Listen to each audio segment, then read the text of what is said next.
In the year 1366, the Marinid Sultanate was in deep decline. Once a formidable empire under the likes of Abu Yusuf Yaqub and Abu Inan Faris, Morocco had now become a battleground, not just between foreign enemies, but among its own leaders. The dynasty was plagued by puppet rulers, powerful viziers, and endless power struggles. And yet, from the shadows of chaos emerged a ruler who would try to steer the Marinid ship through the storm, Abu al-Fadl Abd al-Aziz Fikhrdumen. Abu al-Fadl did not inherit a throne. He inherited a crisis. The viziers, who had long manipulated the sultans, sought a compliant ruler. But Abd al-Aziz was no one's pawn.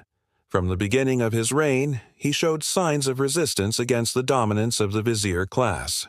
He made cautious but bold moves to centralize power, restructure the palace administration, and regain some measure of control over the fractured empire. But nothing came easy.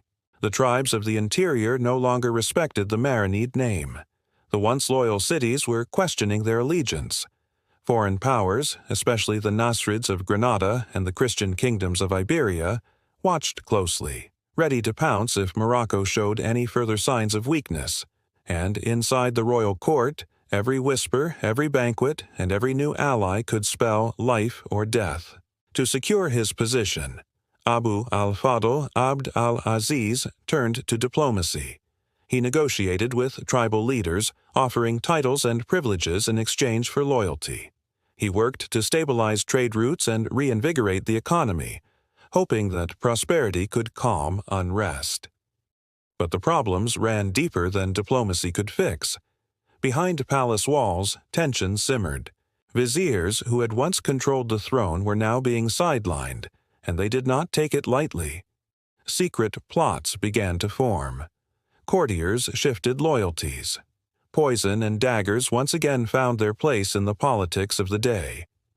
Despite the mounting pressures, Abd al-Aziz managed to hold on for 6 long years. No small feat in an era where rulers came and went like shadows.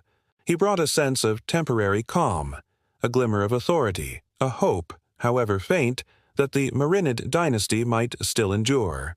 But his reign was not destined for glory. In 1372, Abu al-Fadl Abd al-Aziz III either fell to illness, betrayal, or a combination of both. Records remain unclear. What is certain, however, is that his death marked the end of the last stable rule the Marinids would know. After him, the dynasty spiraled further into civil war, puppet kingships, and collapse. His reign was a fragile ember in the ashes of an empire.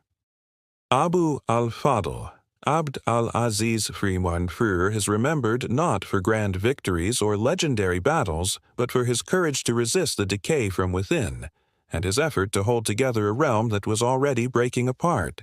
If you're fascinated by the twilight years of the Marinid dynasty, the political chess games of medieval Morocco, and the unsung rulers who tried to hold it all together, then this is the story for you. Don't forget to like, subscribe, and turn on notifications for more thrilling history from the Islamic world and North Africa.